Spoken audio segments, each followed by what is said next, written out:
Imagina eu passar de novo e o cara perder 2 negativos por não ter feito a mesma tarefa 2 vezes. É incrível, né, cara? Eu me diverti muito, mas eu não tenho medo. Olha só, a mecânica clássica também me sacanagem. Sacanagem vocês não estudar, né? Por isso que eu falei pra vocês, né? Eu falar que tu vai te arrombar na vida, o cara ficar sem estudar, se arrombar na vida, aí depois aparecer com barba na cara aqui, ô professor, que saudade. Ai, o cara tá trabalhando, tô ganhando mil. Acontece direto. Os caras vão, os mais mala, eles voltam com os olhos cheios de lágrima, falar, porra, cara, tava certo, cara, tava certo. Eles falam isso. Eles chegam emocionados, porque eles veem que não era um babaca querendo dar esporro na galera. Era um cara mostrando a vida vai virar uma merda, tu vai ganhar R$1.000 por mês e vai dar merda na tua vida. Se tu tiver um filho, ele vai passar necessidade contigo. Só isso. E acontece com todos. Com todos. Não tem. Até porque o cara não estudou, como é que vai estudar bem na vida? Não tem mais QI, cara. Até pode ter num lugar ou outro, mas é tão raridade. O QI que eu digo do quem indique, né? Ah, mas meu pai... Outra, tu sabia que empresa familiar, 4ª geração no Brasil, fale, né? Não é que não pode mais ter, é porque falha de incompetência. Porque tu imagina, o teu avô fez uma super empresa. Aí ganhou muito dinheiro. Aí o teu pai, filho do teu avô, era um cara muito bem de vida. Estudava em bons colégios. Berço de ouro, filhinho de papai. E o papai protegeu o filhinho, muito rico que era. E o filhinho foi protegido até a vida adulta. E virou um adulto, bunda mole. Aí na hora que a empresa cai na mão dele, ele já é um cara que foi mal preparado. Porque o cara que é preparado para a selva de pedra, ele tem que ser preparado com muito rigor, não com passando a mão na cabeça. Olha, filhinho, vai dar tudo certo. Não é assim, a vida não é assim. Aí esse cara que teve tudo bom e do melhor, ainda tem um dinheirinho da empresa do pai, que herdou, mas não sabe ganhar dinheiro, porque não foi ele que montou as coisas, não foi ele que trabalhou que nem um maluco. Aí a empresa já vai degringolando. Aí geralmente o netinho, quando recebe essa empresa, geralmente a empresa já não chega nesse ponto de ter neto recebendo a empresa, tá? A maioria das empresas brasileiras não passa do 2º ou 4º ano. A galera abre a empresa achando que é legal. Ai, eu vou ser dono da minha empresa, mas não estudou, não trabalhou, e aí a empresa fecha. Quando o netinho recebe a empresa, que é uma raridade, o fato de o netinho não ter sido geralmente instruído da maneira rígida, adequada para formar um grande cabeça de uma empresa, a coisa já era. Por isso que no Brasil empresas de 4ª geração são uma raridade. Estou te dizendo então que mesmo o cara que é milionário, hoje, uma criança, filho de milionário, ela não tem futuro garantido. Pelo contrário, provavelmente ela vai pegar essa empresa e vai jogar no lixo os milhões que o pai construiu. Tu vê por isso que nem os caras em berço de ouro estão salvos. Agora tu imagina um cara que é de uma família humilde, que não vai poder ter ajuda, que vai ter que vencer por conta própria. Não estudou, vai fazer o quê, cara? Vai ganhar dinheiro como? Só se for roubando ou traficando. E aí, tu sabe, né, cara? O cara não estudou, vai ser um bom traficante. O cara não estudou, vai roubar bem, certo? Não, vai ser preso. É simples assim. Aí vai fazer mestrado e doutorado no crime na cadeia. Loucura, né, bicho? Sabe quanto é que custa um preso pro brasileiro? 1.000 e poucos reais por mês por cabeça. E tu ainda paga. Não é o que o cara recebe, tá? É que o cara custa, tem que comer, tem os guardas, tem a prisão, tem a luz da prisão, né? Então tu vê, cara, que loucura que é a situação do país hoje. A falta de estudo faz a galera cometer crime para poder sobreviver dignamente e vai lotando as cadeias, lotando essa merda, cara. Loucura, loucura, eu fico doido com isso. Outra, por que a prisão não é agrícola no país, hein? Por que 100% das prisões num país gigante como esse não é agrícola? Tá preso? Então beleza, então vai plantar a tua comida, vai cerzir a tua roupa, vai se construir a cadeia, que nem em Jaraguá, os caras pegam os presos e vão construir a cadeia com os presos. Tu vê que ideia legal, né, cara? Uma coisa meio óbvia, né? Ah, eu não quero trabalhar, tudo bem, não come, querido. Ah, eu não quero cerzir, fica peladinho, não dá nada. Tá, beleza? Que não é trabalho escravo. Não tô pedindo pro cara trabalhar pros outros de graça, não, é trabalhar pra si. Não, vamos lá, vamos deixar os caras usando droga lá, fazendo ligação pro Brasil inteiro e arrancando dinheiro de pato que tem celular pré-pago, né? E, porra, tu vê que loucura que tá o país. Quem é a minha esperança? São vocês, porra. Que vocês não sejam como os nossos pais, tapados, que votam em pessoas erradas, que votam em bandidos. Vocês sabem, né, que os administradores públicos atuais são todos bandidos, né? E quem é que votou neles? Nossos pais. Se nós formos iguais, o país está na merda. A minha esperança são vocês. Esse é um dos motivos para eu estar aqui. Eu acredito no jovem brasileiro. Eu acredito. no jovem brasileiro. Por favor, não vamos ser que nem nossos pais. Nossos pais, infelizmente, são tapados. Eu estou incluindo os meus também, tá, gente? Não são só os de vocês, são todos eles. Beleza? Certo? Temos que ter essa humildade. Reconhecer os erros dos nossos pais e melhorar. É a salvação do país. Vocês são a salvação do país. E alguns aqui eu vejo que estão no caminho da luz. Só alguns que talvez não. Desculpa, demora. Como que a gente vai votar uma pessoa boa se só tem pessoa ruim na eleição? Então, no dia da eleição, a gente tem que ir pelas redes sociais, parar o país e falar com esses bandidos que estão aí, nós não vamos votar. Não precisa quebrar nada. É só parar. Só não ir trabalhar. Desobediência civil. Quem já leu, por exemplo, alguma coisa do Mahatma Gandhi, né, sabe como é que se faz isso. Mahatma Gandhi, eu diria que até, me perdoem os crédulos aí, os crentes, mas eu diria que Jesus é café pequeno perto do Mahatma Gandhi, no poder histórico dele, né, no que ele ensinou para o mundo. Então, o Mahatma Gandhi, eu diria que é a solução, certo? O grande alma.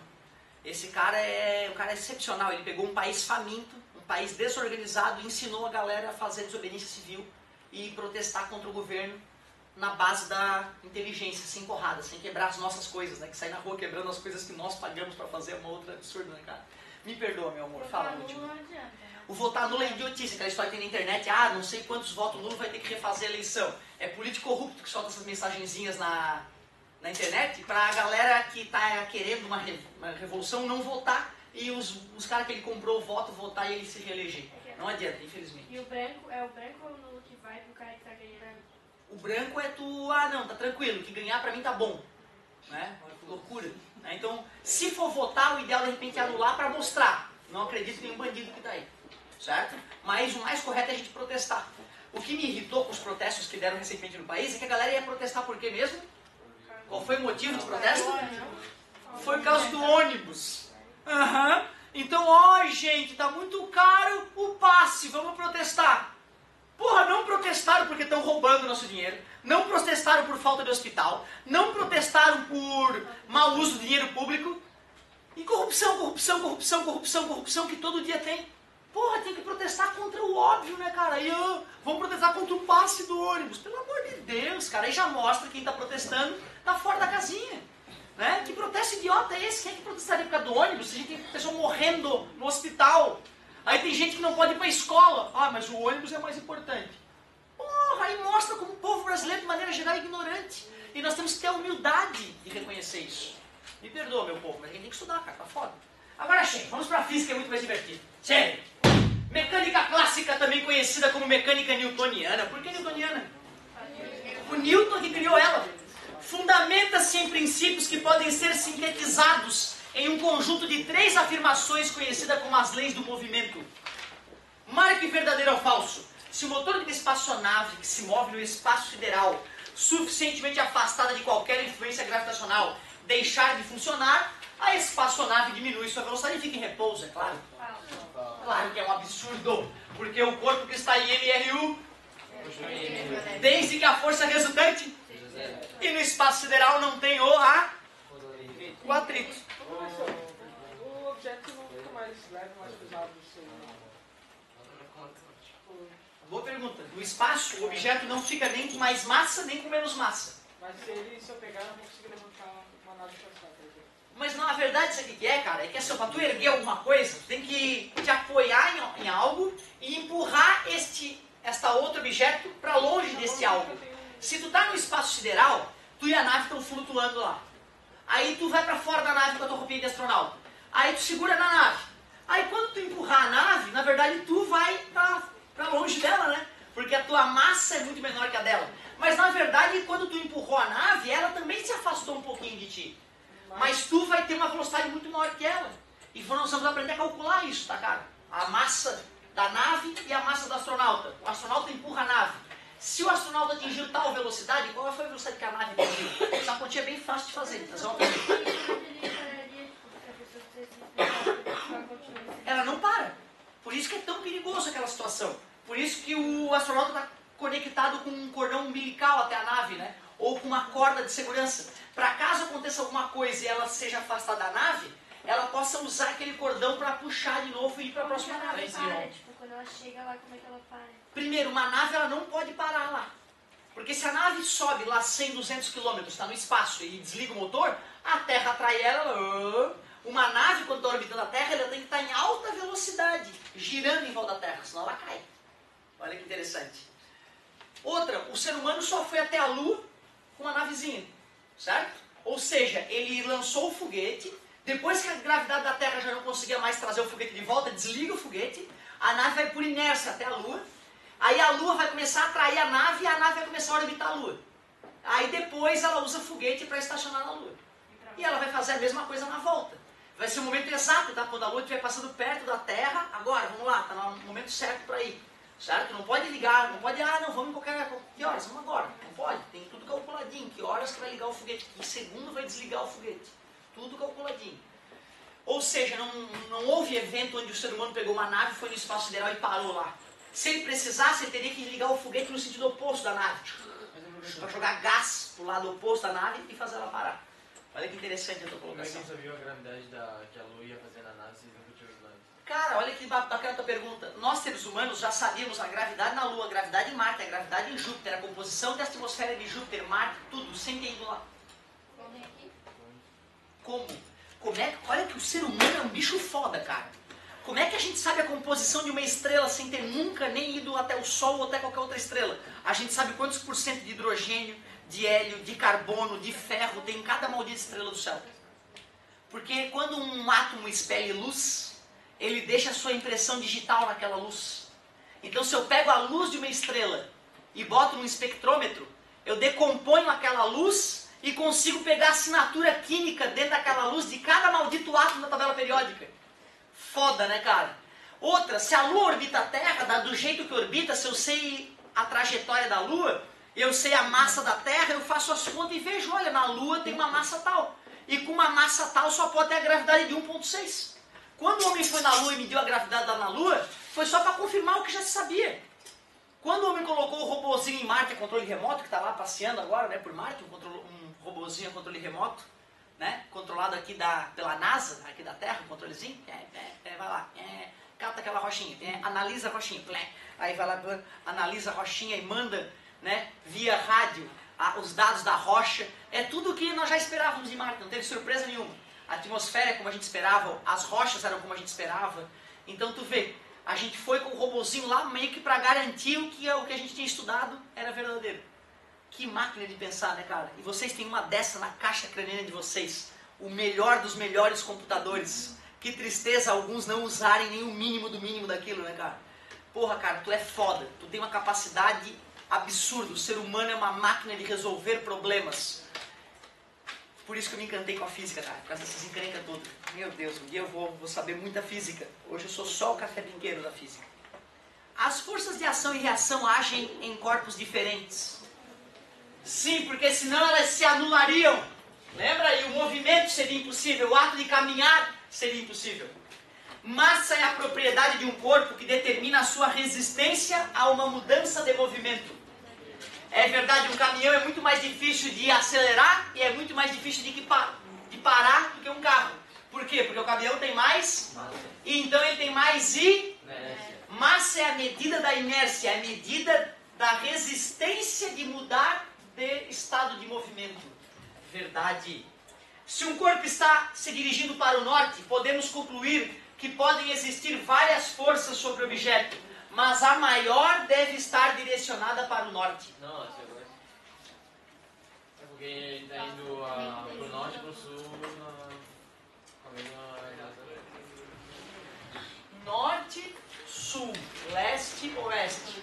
Um corpo está se dirigindo para o norte com uma certa velocidade. Quais são as possibilidades? Tem que ter uma força apontando para o norte? Não, tem que ter uma apontando para trás, porque tem que empurrar alguma coisa para trás para ir para frente, não? Quase. Seria uma coisa interessante aquilo que tu falou. Só que violou uma leizinha. Para os dois lados, né? Quais são as possibilidades? Que afirmações eu poderia fazer para um objeto que está com uma velocidade apontando para o norte? Se a velocidade for constante, a aceleração é zero. E a resultante, acabamos de revisar, meus queridos. Então não precisa nem ter força. Por que ele está andando para o norte, então? Por inércia. Por que o leigo acha que tem que ter uma força apontando para frente, para cima? Porque as pessoas normais acham que só existe movimento quando há força. Newton, gênio, percebeu que isso é um raciocínio falso, que já foi de N maneiras provado errado. Porém, o cara pode estar indo para lá com uma velocidade cada vez menor. Para onde que a força apontaria? Para o sul. Ele estaria indo para o norte, cara. E a força seria para o sul, porque está diminuindo a velocidade. Se ele está indo para o norte cada vez com maior velocidade, aí tem que ter uma força apontando para o norte. Mas tu viu que não é obrigatório ter força apontando para o norte? Era essa a pegadinha. Se um corpo está se dirigindo para o norte, podemos concluir que podem existir várias forças sobre o objeto. Até aí tudo bem. Mas a maior deve estar direcionada para o norte. Mentira. Mentira. Não tem nada a ver. Não é obrigatório isso. Falso. Letra última, aliás. Se a resultante das forças que atuam sobre o corpo é nula, pode-se concluir que esse corpo se encontra em repouso ou em movimento retilíneo uniforme. É exatamente o que diz a primeira lei de Newton. Então, uma ótima revisão da primeira lei de Newton, a questão 4, hein? Questão 5. Um aluno de física, após ter assistido a uma aula sobre o princípio da ação e reação, quer saber como é possível abrir a gaveta de um móvel. Se o princípio da ação e reação diz que a pessoa puxa a gaveta para fora e é puxada por ela para dentro, como uma força com uma força de mesma intensidade. Assinale a alternativa que contém a afirmação que esclarece essa dúvida corretamente. Que pensa bem, né, cara? Eu puxo a gaveta com 10 newtons, ela me puxa com 10 newtons. Forças iguais, mesma direção, sentidos opostos, deveriam se anular, né? Letra A. A força exercida pela pessoa para fora é maior que a força exercida pela gaveta para dentro. Mentira, viola a terceira lei de Newton. As forças são iguais e opostas, mas não se anulam porque atuam em corpos diferentes. É, galera, é por isso, porque atuam em corpos diferentes, só por isso. O princípio da ação e reação não é válido nessa situação, porque estão envolvidos dois corpos diferentes. É, chamaram de lei para bonito, né? Lei é aquilo que teoricamente é inviolável, galera. A força exercida pela pessoa é maior do que o peso da gaveta. Nada a ver com a vida. A gaveta não é um agente capaz de exercer força sobre uma pessoa. Joga uma gaveta na cabeça de uma pessoa para ver se ela vai exercer força. Não é nada a ver também, né, cara? Letra B. Agora vamos para o item 6. Essa questão aqui é da UFSC, hein, cara? Aliás, é uma questão que foi modificada, mas ela caiu na UFSC. Uma questão bem parecidinha com essa. Considere a situação mostrada na figura abaixo, no qual um carro viaja em uma estrada puxando um trailer. Imagina que legal ter grana para viajar o mundo inteiro com um trailer. Só indo dos lugares que tu quer, cara. Só fazendo o que tu gosta. Certo? Aí, assim, tem doente, cara, que bota em navio o negócio. Vai até onde dá, onde não dá, ele freta um container lá, joga os equipamentos no navio e vai pro porto receber o equipamento dele para continuar a travessia. Aí o cara é pirado. Mas pelo menos a América do Sul toda aqui, dá pro cara curtir pelo menos, né? Já dá para gastar alguns meses curtindo a América do Sul. Só tem que tomar cuidado em alguns lugares, o cara passa, óbvio. Questão 1. A força que o carro aplica no trailer tem o mesmo módulo da força que o trailer aplica no carro. Sim. Ação e reação. Para toda ação tem uma reação de mesmo módulo. Para o leigo parece um absurdo, porque ele pensa, o carro não vai andar. Né? Mas é verdade, é que as forças atuam em corpos diferentes, né? Por isso não se anulam. Para que a situação seja possível, a força que o carro aplica no trailer deve ser maior que a força que o trailer aplica no carro. Por mais que a intuição aceite isso, está confirmado de diversas formas que é uma ideia falsa. A situação mostrada é impossível, pois a força que o carro aplica no trailer tem o mesmo módulo da força que o trailer aplica no carro e apresenta sentidos opostos. Ou seja, quando tu viu um carro passando com um trailer atrás, era uma alucinação. Aquilo não existe. Está confirmado aqui, ó, é uma situação impossível. Pelo amor de Deus, né, cara? Quantas vezes já viu o caminhão rebocando a carreta lá e aquilo existe? O cara, quando diz que aquilo é impossível, ele está dizendo que aquilo que a gente vê na nossa vida é uma alucinação. É, cara, que absurdo. Não estou louco. Eu vejo as coisas e confirmo que existe trailer, sim. As forças trocadas entre o carro e o trailer têm a mesma direção e o mesmo sentido. A mesma direção, sim, horizontal, mas o mesmo sentido, o carro empurra o trailer para frente. E o trailer puxa o carro para trás, é claro. Só que faltava o trailer ajudar, né? Então eu vou engatar um trailer atrás do meu carro, fica mais fácil de dirigir. Ele vai empurrar para frente o trailer. Não Não faz nenhum sentido. Então, falso porque não é o mesmo sentido. Apenas a 1 é verdadeira. Questão 7. A Terra atrai um... Essa aqui eu botei na prova. Não dá pra botar de novo. A Terra, no passado eu botei. A Terra atrai um pacote de arroz com uma força de 49 newtons. Pode-se então afirmar que o pacote de arroz... 49 newtons, ação e reação. Por mais absurdo que possa parecer para alguns, devido à terceira lei de Newton, nós temos que admitir que é a letra A. Todo o resto é uma viagem. Professor, Pois não. sobre o plasma state, sobre o plasma state na Terra e outra. Cara, a massa essa pergunta já foi feita, né? Tem a galerinha da internet lá que criou a hora do pulo. Todos os habitantes do planeta pularem ao mesmo tempo e gerar alguma mudança na Terra. Primeiro, a galera do outro lado do mundo vai pular e vai empurrar a Terra contra o nosso pulo. Então vai anular. Teria que todo mundo chegar, todo mundo para Floripa, o mundo inteiro, 6 bilhões de pessoas, e vão pular. Mas eu já calculei o que ia dar. E não vai dar nada. Porque imagina, cara, a massa da Terra é 6 vezes 10 na 24 quilogramas, tá? A massa da Terra é 6 vezes 10 na 24 quilogramas. A massa do... Vamos botar 7 bilhões. Vamos botar 7 bilhões de habitantes, 7 bilhões, todos com 100 quilos. Dá 7 vezes 10 na 11. É nada perto da massa da Terra. Mesmo que nós adestrássemos todos os animais do mundo para pularmos juntos, a Terra mal ia se mexer 1 milímetro no sentido oposto. Então o dia do pulo é uma ideia bizarra de quem não entende de física, com certeza. Claro. Olha só que legal isso aqui. Acho que aquela presença que me falou que a gente ia ter uma terceira aula